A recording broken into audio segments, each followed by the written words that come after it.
Bueno, vamos a conversar con la doctora Silvina Chávez, que es docente e investigadora de la Facultad de Ciencias Humanas, y con el doctor Antonio Mangione, que es docente e investigador de la Facultad de Química, Bioquímica y Farmacia, a propósito de ¿qué es esto? ¿Un proyecto conjunto? Sí. Plataforma. Una plataforma conjunta. Contactar Ciencia. Cuéntenme qué es Contactar Ciencia. Bueno, buenos días. Buen día. Muchas gracias por la invitación. Bueno, esta es una plataforma que en realidad empezamos a pensar con Antonio durante, creo que desde hace muchos años, cómo podríamos contribuir a resolver un problema que, como en mi caso como comunicadora, y Antonio también, que ha hecho divulgación y comunicación en distintos medios. Acá también. Acá también nos encontrábamos con la dificultad de acceder a ciertos datos de científicos, investigadoras también de nuestra universidad, de distintos especialistas, a la hora de cubrir distintas temáticas de actualidad, ¿no? Entonces pensamos en armar una especie de directorio que es lo que hoy podemos presentar como la plataforma Contactar Ciencia. Uh-huh. Esta plataforma es una especie de páginas amarillas de investigadores e investigadoras en principio de nuestra universidad, pero tenemos la idea de extenderlo a otras, para que justamente periodistas y comunicadores puedan, buscando a través de palabras claves, el contacto para nutrir sus notas, para conseguir una opinión, algún dato específico respecto de distintas temáticas. Uh-huh. Esa es la finalidad, pero podría ser que un empresario necesite algo y lo encuentre ahí. También podría ser una posibilidad, sí, cómo no, totalmente. Porque ustedes, ¿cómo han hecho? ¿Cómo han clasificado, digamos, a los especialistas esto? En realidad tomamos un criterio amplio vinculado a las 4 grandes áreas de conocimiento que en general se ponen en los menús de acceso, de clasificación de las especialidades científicas, salud, biología, ciencias agrarias, etcétera. 4 grandes áreas. Y después cada uno ingresa, se tipifica, se autotipifica en alguna de esas grandes áreas, pero después pone un número de palabras claves. No sé, supongamos, en mi caso, manejo, biodiversidad, comunicación de la ciencia, áreas protegidas, una cosa así. Y eso va dentro del gran área de la biología. Y además yo puedo poner en la plataforma como una bio, un mini CV, un párrafo, 2 párrafos con mi historia académica y mis aspectos o líneas de interés. Y entonces ahí también se nutre con palabras claves que pueden ser leídas por el programa y nos lleva directamente a las personas que cumplen con ese criterio de búsqueda. Y además uno puede poner con muchísimo detalle su currículum, si quiere, puede ir ingresando cargos, funciones, áreas de especialidad, trabajos realizados, etcétera, y también son indizables, es decir, se puede obtener información de ahí. Uh-huh. Así que bueno, con esa amplitud de criterio, es cierto que si yo pongo la palabra ecología o ecol, o el fragmento o el prefijo ecol o ecollo, me va a aparecer gente, no sé, del campo de las ciencias naturales, pero también podría ser alguien que desde, no sé, del laboratorio de electrónica esté trabajando en cuestiones, o en la FICA trabajando en cuestiones de energía solar, y por lo tanto aparezca la palabra ecología o ecosistema. Y bueno, está bien, es una forma de aproximarse, así que refinando un poco las palabras claves, la búsqueda uno puede dar con la persona de interés. Como ocurre en cualquier buscador. Como ocurre en cualquier buscador. ¿No? Sí. Y me animo a decir también, quiero decir muchas cosas, pero una de las que me gustaría remarcar, si nos están escuchando nuestros colegas, es que se animen a ser creativos a la hora de hacer sus bios, ¿no? sus resúmenes y las palabras claves, para poder darle profundidad. Por ejemplo, si yo pongo biología, biodiversidad y ecología, no estoy diciendo mucho de lo que hago. Pero si pongo biología, mamíferos, áreas protegidas de San Luis, etcétera, ya estoy diciendo un poco más. por ejemplo, alguien que se dedique a problemas o a temas vinculados a la transición energética, si pone energía y eficiencia energética dice una cosa, pero si dice eficiencia energética, litio, baterías, dice mucho más, que además son los temas con el formato en que el periodismo y la comunicación está buscando. Eso no es fácil. No es fácil que ocurra que esos dos mundos se fusionen, se fundan. Y bueno, nosotros tenemos por delante un trabajo que hacer desde la plataforma, y quiero agregar que esta plataforma está instalada, está soportada, está instalada y se institucionaliza al estar en la página de la Secretaría de Ciencia y Técnica de la universidad, que bueno, nos parecía que era el espacio que tenía que tener, y desde el origen de esta propuesta, la universidad, en particular la Secretaría de Ciencia y Técnica, adoptó la idea, le pareció interesante, y bueno, ahí estamos trabajando en conjunto con ellos. Sí, efectivamente, es Secretaría de Ciencia y Técnica, la sigla, unsl.edu.ar, y ahí va a contactar ciencia, ¿no? Sí. ¿Qué me ibas a decir? No, quería contar que la demanda de información siempre ha estado, ¿no? Siempre. Y es bastante, la podemos comparar con una carrera de obstáculo para el periodista, la periodista que quiere acceder a un dato que por ahí le lleva una semana llegar a un investigador o una investigadora de la universidad. Y esta demanda no es solamente local. Con Antonio participamos en las 2 redes de periodistas y comunicadores científicos que existen en el país y que agrupan a todos los que trabajan en medios y los que trabajan en universidades. Y es una problemática generalizada, con lo cual pretendemos que esta iniciativa pueda enriquecerse, demostrar que es interesante e importante su existencia, y que podamos extenderla, porque esta demanda, como digo, es amplia. Así es que en ese sentido, bueno, estamos en esta primera etapa de convocatoria y de militancia del proyecto para que nuestros colegas se sumen a este directorio, y como usted decía, Mario, no solamente un empresario, de repente alguien que está haciendo, no sé, un libro, que está escribiendo un libro de ciencia ficción, necesita un dato para robustecer su narrativa, también allí que esto pueda ser un espacio de búsqueda y de encuentro con ese dato.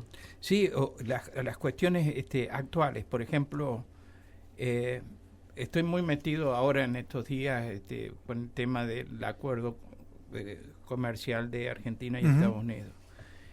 Y entonces veo, por ejemplo, cuál podría ser el interés de Estados Unidos en este acuerdo. Y uno de los aspectos que he leído está vinculado con las tierras raras. Estados Unidos tiene necesidad de tener más centro de aprovisionamiento de tierras raras, porque el mercado se lo está ganando todo China, y entonces necesita y busca puntos estratégicos.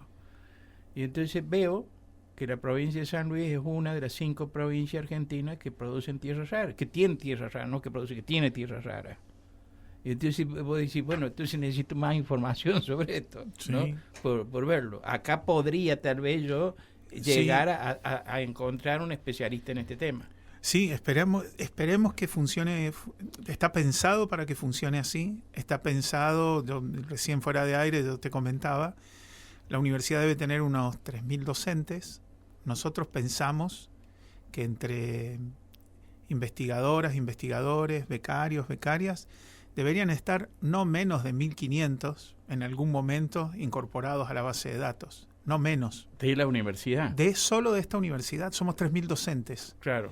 La mayoría, yo calculo que el 80%, fácilmente el 90% debe estar en alguno de los 270 proyectos de investigación. Alguna actividad, alguna experticia tienen, podrían estar perfectamente ahí. Perfectamente ahí. El correo electrónico en primero han sido enviados a directores y directoras de proyectos para que lo compartan. Les pedimos a directores y directoras de proyectos que compartan esa información. Y también instamos, y nosotros, ahora sí hablo por Silvina y por mí como en particular, como digamos que promovimos esta actividad, y ahora a Silvina le va a dar un síncope, pero también desde el proyecto nuestro de la Facultad de Química, que tenemos una línea vinculada a la comunicación de la ciencia, estamos más que dispuestos a colaborar y contribuir con los proyectos de investigación en lo que es la mecánica, la forma, las estrategias, y sobre todo romper con algunos mitos acerca de la comunicación de la ciencia, los tiempos, quién puede hacerla, quién no puede. Hay que incentivar esto, muy por el contrario de lo que por ahí se ha hecho, se sigue haciendo, que es restringir la participación, inhibir la participación. Es un campo que ha crecido mucho, el de la comunicación de la ciencia. Hoy conocemos un montón acerca de la dinámica en la que especialistas de las distintas áreas se involucran con la comunicación de la ciencia o no se involucran, las razones del interés, el desinterés, las preocupaciones que hay de exhibirse o exponerse a la mirada de los pares por fuera de la publicación del paper o del congreso científico. Hay algo que hay que trabajar ahí. Es muy probable que la plataforma no se llene automáticamente, sobre todo en los locales. Esto ya ha ocurrido miles de veces. En general hay una tensión ahí, pero hay que trabajarlo. Y aparte, bueno, yo entiendo que en general, por la experiencia que uno ha tenido en medios y por la cantidad de información que hemos pasado a otros periodistas para que contacten a científicos y científicas, que en general las relaciones son positivas, quedan en contacto, pero también en los medios acusan una otra problemática, es la repetición, ¿no? Otra vez a él, no.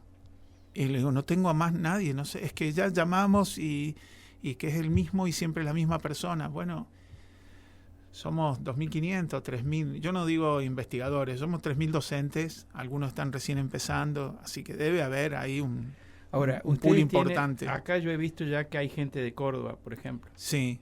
En algunas especialidades, ¿no? Sí. Y esto se va a abrir a otros, por ejemplo, a otro tipo de especialistas que también producen conocimiento, investigan, no sé, el Instituto de Formación Docente, cosas así. Yo no tengo problema con eso. Yo bajo ningún punto de vista tengo un problema con eso. A mí me parece que hay que abrir el juego y que haya una decisión en torno de quién elige. ¿Qué fuentes elige? Claro. Por ejemplo, ¿cuántos historiadores sobre San Luis hay en la universidad? Supongamos, 5, que son además docentes en el IFDC. ¿Cuántos historiadores hay que tal vez no hagan toda la investigación como la hacemos acá, pero tienen un saber? Bueno, serás vos el que decida a quién entrevistar, cómo, cuándo y por qué. Claro, efectivamente. Sí. Porque si nosotros decimos que un profesor que entiende sobre la disciplina para enseñarla no puede hablar sobre la disciplina a un periodista, alambremos la ciencia y así nos ha ido. Claro.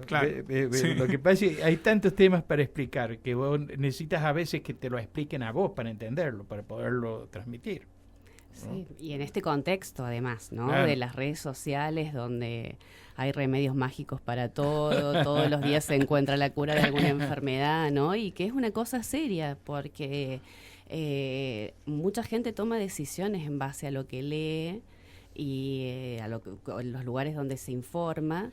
Y entonces creemos que la universidad, en la comunidad universitaria, la gente que investiga, tiene que participar del debate público, ¿no? Para poder contribuir con evidencia a contrarrestar esa información.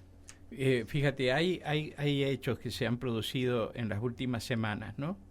Las transmisiones en streaming de las investigaciones. No, sí, claro. Eso se dio también en un momento político justo, pueden influir, pero han sido millones de personas que han seguido sin precedentes. Sí, claro, y tratando de entender y tomando hasta en broma algunas cosas, lo que ocurrió en el fondo del mar y después cuando estaban buscando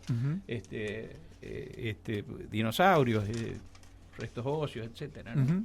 Y eso a mí me parece muy significativo. Bueno, a ver por qué. Sí, porque además, digo, tenemos como la idea de que la comunicación se tiene que contar siempre de manera, con la ciencia se tiene que contar siempre de manera divertida, espectacular, entretenida. Y lo que veíamos con la expedición del CONICET en el fondo del mar fue que había 45 minutos por ahí de contemplación absoluta de lo que estaba pasando, claro, sin casi una intervención de la palabra hablada, ¿no? sí, Con lo cual hay otras formas en que la ciencia llega a la gente, claro. ¿no? Y despierta la curiosidad y el interés por saber un poco más.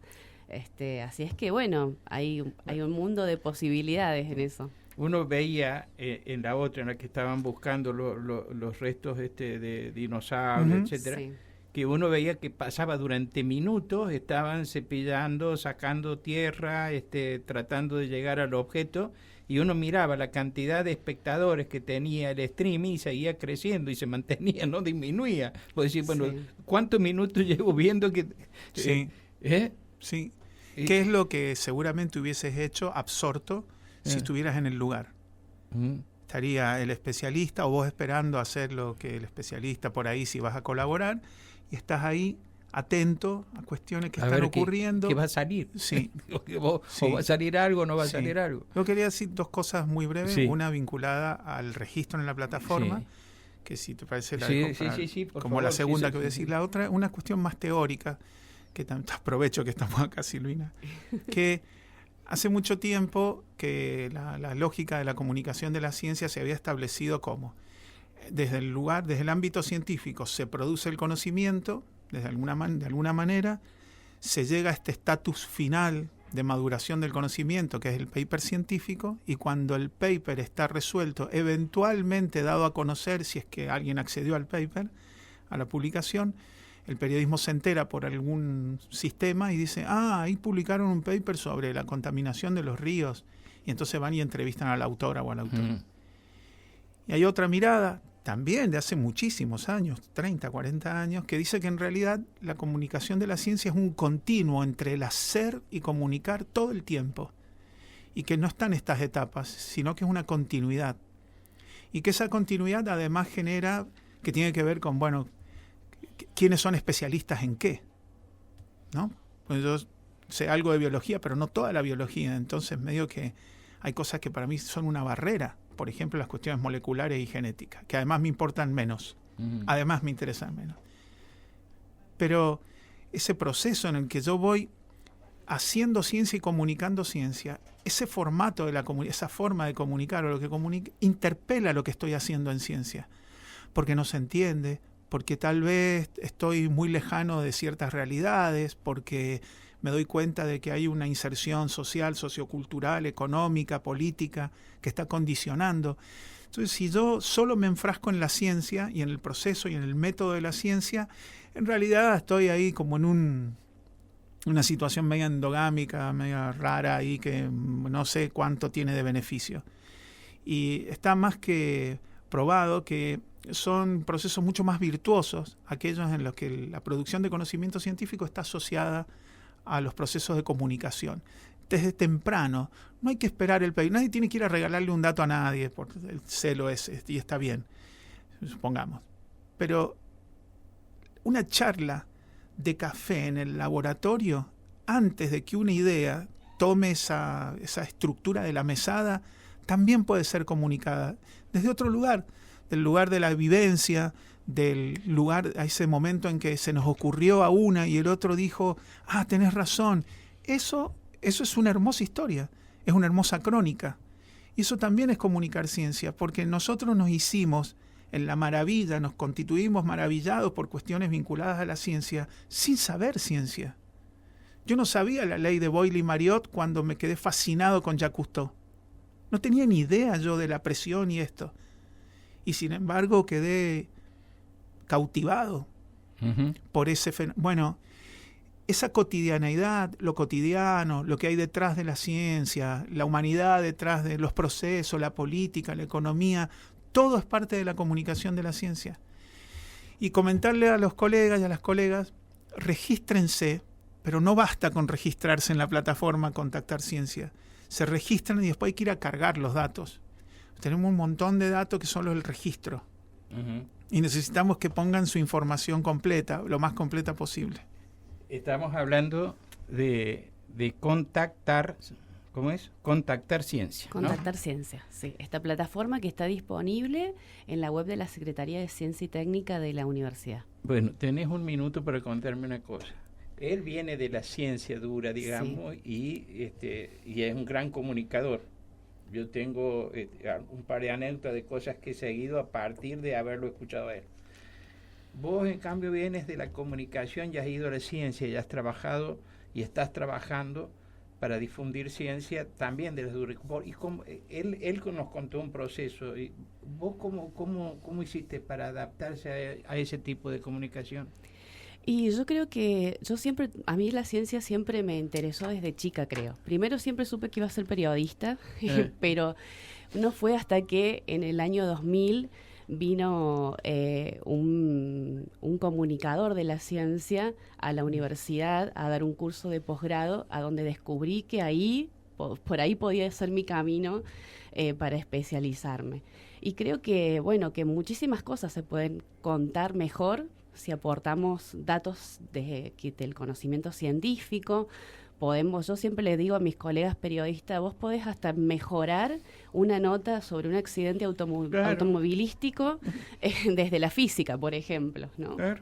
Entonces, pasa que, la universidad también, esta propuesta busca ser una iniciativa que abra, que facilite, que permita acceder a ese contacto, a ese dato. Así es que, esperamos hacer una contribución en ese sentido, que la hemos hecho como dos entusiastas comunicadores, porque y también, con el apoyo de gente de cómputos, de Gianni Lupi Casale, que es el programador que nos está dando una mano y tratando de entender un poco todo lo que requerimos para que la plataforma funcione de manera óptima. Gianni. Bueno, muchísimas gracias por haber estado. Ya me excedí el tiempo. Muchas gracias. Muchas gracias, Antonio. Muchas gracias, Silvina. Las doctores Silvina Chávez, docente e investigadora de la Facultad de Ciencias Humanas, y el doctor Antonio Mangione, docente e investigador de la Facultad de Química, Bioquímica y Farmacia, estuvieron esta mañana aquí en Nada Secreto en Radio Universidad. Y nos vamos. Nos vamos. Hasta mañana. Muchas gracias. Hasta mañana.